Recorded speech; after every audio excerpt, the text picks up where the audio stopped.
de aula agora, montar o conteúdo. Qual computador que pega mesmo?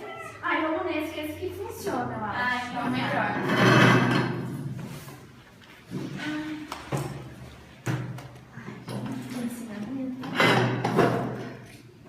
Então, e agora, hein? A gente vai dar aula amanhã de úlcera por pressão. Ai, eu tava em dúvida de que falar mais sobre, sabe? A fisiopatologia, o que a gente aborda com ela. Porque é difícil a gente pensar no conteúdo que a gente abrange para o auxiliar técnico, né? É, porque a gente tem um foco no nosso e aí para eles fica mais complicado a gente pensar. Ai, será que as meninas estão conseguindo pensar no conteúdo, selecionar melhor? Será que vocês estão? Vamos pedir ajuda pra elas? Vamos, você tem o telefone delas aí? A gente podia ligar pra elas. Liga pra Thaís, que acho que a Juana tá trabalhando. Alô, Thaís?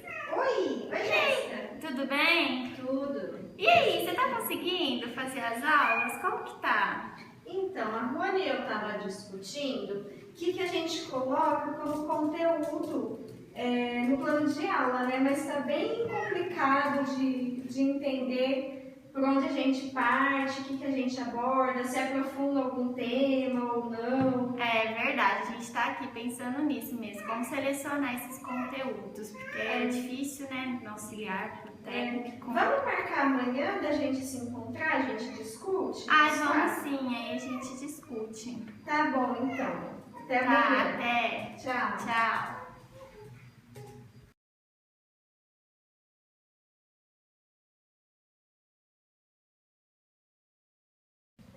Você tá fazendo um plano de aula? A gente está montando a aula, mas a gente está tendo dificuldade com os conteúdos. A Thaís ainda chegou a me falar que vocês ligaram para ela falando isso. E assim, a gente tem dificuldade para abordar o conteúdo com eles. Eu e a Jéssica também estamos encontrando o mesmo problema. Por exemplo, aqui no nosso plano de aula, a gente coloca nos conteúdos epidemiologia, anatomia e fisiologia, farmacologia, mas até onde a gente vai com isso, entendeu? Porque a gente tem uma coisa na nossa cabeça daquilo que a gente aprendeu. E é difícil a gente saber separar o que eles têm que aprender e o que a gente tem que aprender. É difícil, porque a gente nunca consegue pensar no que o técnico e o auxiliar vão aprender, né? Separar esse conteúdo é difícil. O que dificulta um pouco também é que quando a gente vai pedir ajuda para os professores, eles falam assim, é coisa bem simples. Mas e aí, o que é bem simples, né? Na cabeça deles, pode ser simples demais ou complexo demais para eles. E principalmente agora que nós estamos só no começo, né? É difícil a gente conseguir separar uma coisa. Mas eu penso assim que a gente tem que também olhar para as competências que eles usam, né? Eu acho que é uma ideia para a gente levar para a síntese provisória, que você acha? É bom, vamos levar, porque a nossa dificuldade pode ser de todo mundo. Eu tenho certeza que tem mais pessoas que têm essa dificuldade.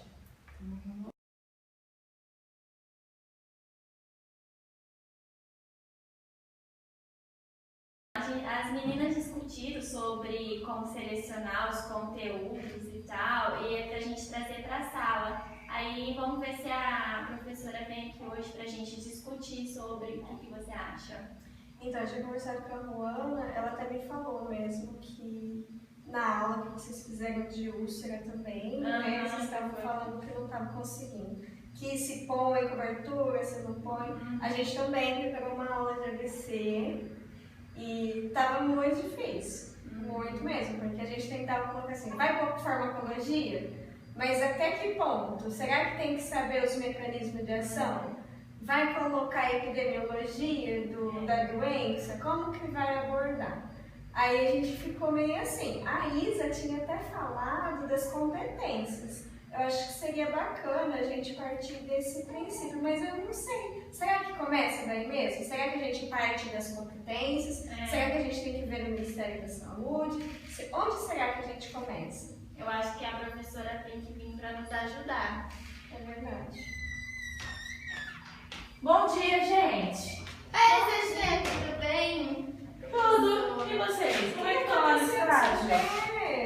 Machucou o pé? Ai, gente, você não esse negócio de querer ajudar as pessoas? Foi isso que aconteceu. Eu devia ter ficado quieta, mas eu fui querer ajudar as pessoas. Ai, que aconteceu com E seu celular, a professora achou? Não, você acredita? Ai, meu Deus. Aquela escola tá com rolo. Mas, Nossa, a gente fica até com medo de levar o notebook pra sala, porque imagina se acontece alguma coisa. Ai, vocês ainda estão com dificuldade lá com os computadores? Estamos ainda. A gente Esses vai dias lá. não quiseram me dar a chave de novo. a senha do Wi-Fi. A senha do Wi-Fi esquece.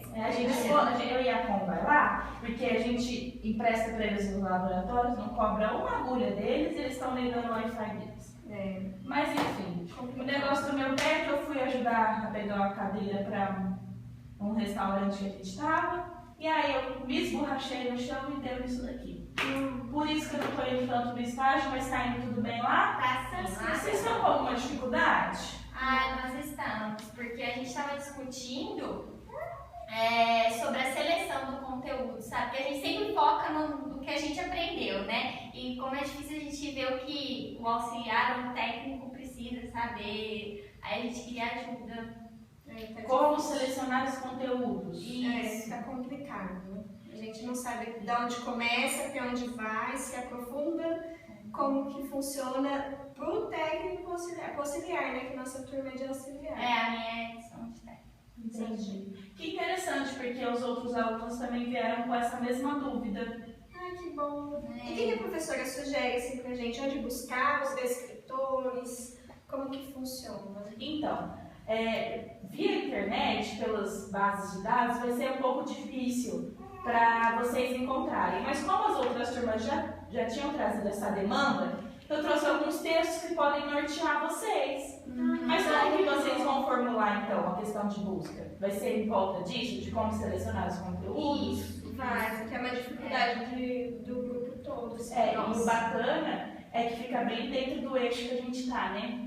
Que é sobre seleção de conteúdos e planejamento. Muito bem, meninas. Ó, aqui eu tenho, então, o plano de gestão, lá do Colégio de Gestão, e eu tenho alguns outros textos de livros Ai, que que bom. vão nortear Isso vocês. aqui tava meio difícil, vamos lá. Na internet tá impossível. Eu conversei com as outras meninas, a apresentação vai ficar por conta de vocês, tá? Tá Na busca. Então, boa sorte. Se vocês precisarem de alguma coisa, vocês podem me mandar e-mail, mas acho que vocês não vão ter dificuldade, não. Tá bom, muito obrigada. Vocês podem ficar à vontade, vocês têm até o fim da tarde para fazer a busca. Que é tempo de busca, é para vocês fazerem, hein? Não vai embora, não. Bom trabalho aí para vocês. Tá bom. Não vai embora. Ai, tomara que ajude, né? Deixa eu ver. Pode ver.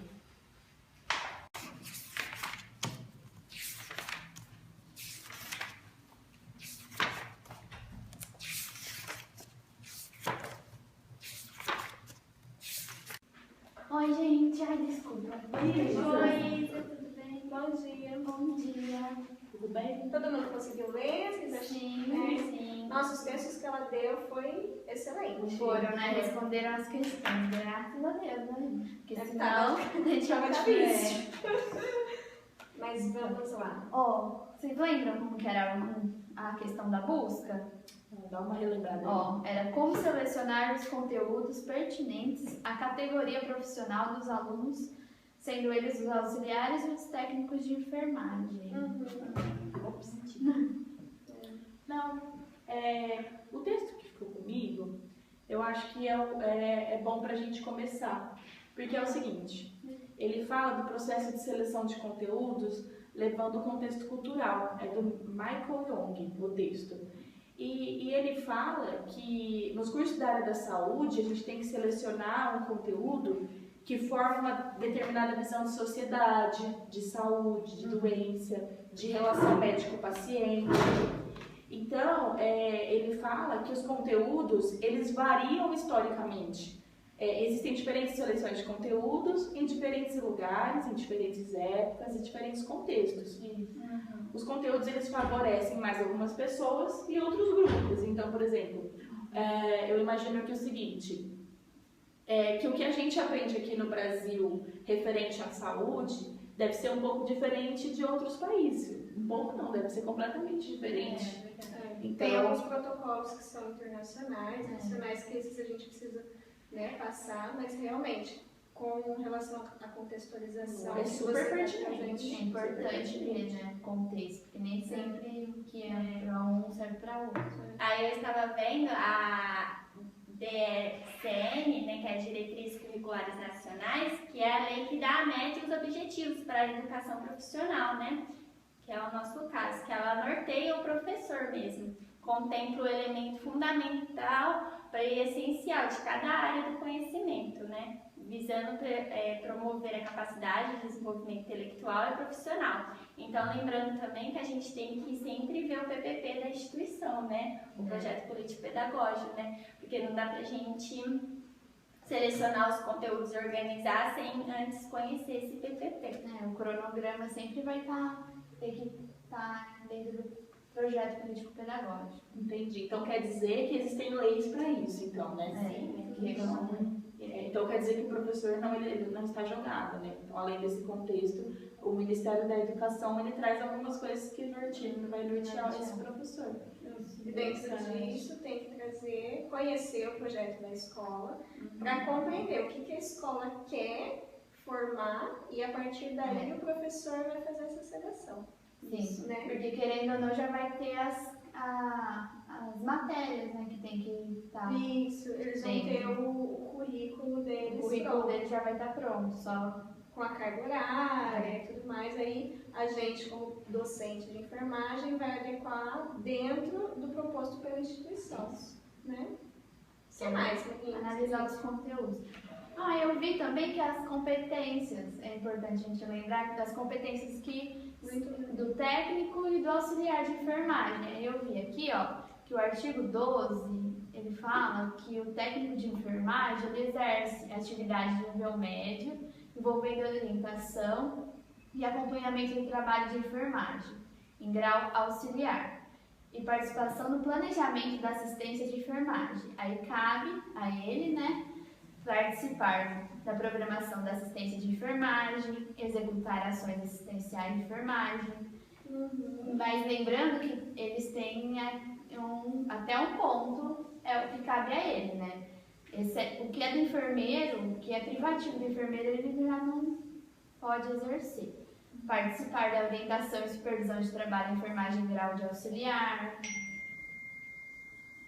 Participar da equipe de saúde. Aí isso é do técnico. Agora, do auxiliar de enfermagem, ele exerce atividades de nível médio, de natureza repetitiva, envolvendo serviços auxiliares de enfermagem sob supervisão, bem como a participação em nível de execução simples, em processo de tratamento. Aí cabe a ele observar, reconhecer e descrever sinais e sintomas, executar ações de tratamento simples, prestar cuidados de higiene e conforto ao paciente e participar da equipe de saúde. Então, a gente tem que pensar, para montar um conteúdo, a gente tem que pensar no que cabe cada um, né? A gente não vai abordar uma coisa ampla, muito ampla, um conteúdo muito amplo, mais específico. É bem o que cabe a eles ali. Vamos recapitular. Então, primeiro vem o contexto cultural, da onde a gente vive, depois vem as leis, a LDB, a DCN e o PPP, para o professor se nortear, e depois vem aquilo que o Corém traz para a categoria, porque é lógico que a gente tem que focar para aquilo que o ensino técnico, para que é esse ensino técnico. Então, é daí que o conteúdo tem que começar a ser selecionado. Exatamente. É interessante também que você leu aí da lei a questão dos sinais e sintomas, né? Que é uma coisa que a gente estava pensando na hora de construir o plano, estava pensando, será que põe, será que não põe, até que ponto? Mas a gente vê que a observação dos sinais e sintomas no contexto da enfermagem é importante, né? Tem um texto também, gente, Pilete 2010, ele seleciona os critérios, né? Que a gente tem que, a partir de selecionar esses conteúdos, a gente achou como que funciona e vai elencar esses critérios, esses conteúdos a partir dos critérios. E muito interessante que ele fala, eu vou falar para vocês, tá? Validade. Eu vou escrevendo aqui, tá? Isso. Algumas coisas. Tá. A validade desses conteúdos, eles têm que ser confiáveis, representativos e atualizados, né? Principalmente na nossa área da saúde, que tem todo ano, tem guideline que é a cada 5 anos, protocolos anuais. Isso é importantíssimo. Né? Então a gente tem que ver a validade disso. A significação do conteúdo, ele tem que ter um significado para o aluno, quando a gente vai lecionar. Né? Então tem que estar ligado à realidade dele, como você falou da contextualização. A utilidade é validade, significação, utilidade. Então o conteúdo tem que ser aplicável, tem que ensinar algo para a turma, tem que considerar a construção desse conhecimento que vai auxiliar o aluno na execução das atividades. A possibilidade de elaboração pessoal. Assim, foi o critério desse autor que eu mais, assim, achei interessante, porque é o que a gente vê na faculdade, né? Dá a possibilidade do aluno construir o próprio conhecimento. Né? Quando a gente leciona, a gente só não transmite o conhecimento, mas sim a gente proporciona a possibilidade dele ter um pensamento reflexivo. A viabilidade, né, que é um critério importante, o professor deve selecionar conteúdos no estágio cognitivo do aluno. Né? Não é a gente chegar para o auxiliar e dar sondagem se ele não sabe onde está o ósseo da uretra. Tem que ter uma base também. Exatamente. Tem que ter uma cronologia, né? Tem que ser algo Tem que ser lógico, não pode ser jogada ali e pronto. Isso é importante o cronograma. Tipo, anatomia primeiro, depois fisiologia. E o plano de aula, né, gente? Tem que lembrar que é importante fazer ele e na ordem cronológica da coisa. Mas você vê que interessante? Esse autor, ele traz pontos que se a gente seguir certinho, a gente consegue tranquilo selecionar o conteúdo. E por último aqui ele fala da flexibilidade. Que os conteúdos eles podem ser passivos de serem modificados, complementados, adaptados. E o professor não pode ser refém do conteúdo que está no livro. Ele pode, ao perceber um determinado assunto, sofre uma evolução com base nas pesquisas da área. O professor deve adaptar o que ensina para garantir a atualidade. Bem bacana isso também, que a gente pode selecionar conteúdos e estar perguntando para os alunos se eles já conhecem, como que cada um trabalha. Eu acho que isso agora vai facilitar para a gente fazer as próximas aulas, né? Eu acho assim. Para completar, Thaís, o que você falou do PILET, de todos aqueles itens, eu acho que é importante a gente acrescentar também na nossa busca um texto da Regina Barros. Porque tudo isso é planejar, né? Selecionar conteúdos é um planejamento. E ela fala que o planejamento é um processo que exige uma organização, uma sistematização, previsão, decisão de aspectos. Então, ela fala que os conteúdos são saberes sistematizados, são hábitos, atitudes, valores e convicções. Então, a gente tem que saber selecionar os conteúdos de ensino, quais os saberes que a gente vai passar. Então, o professor deverá, na sua seleção de conteúdos, considerar critérios, que são esses critérios que o PILET elenca. Eu acho que encaixa uma coisa na outra. Eu acho que é isso. Acho que isso responde. Eu acho que foi, gente, a nossa busca. Vocês acham que... Acho que respondeu tudo certinho, né? Vocês estão com alguma dúvida ainda? Vamos fazer um plano de aula agora, né?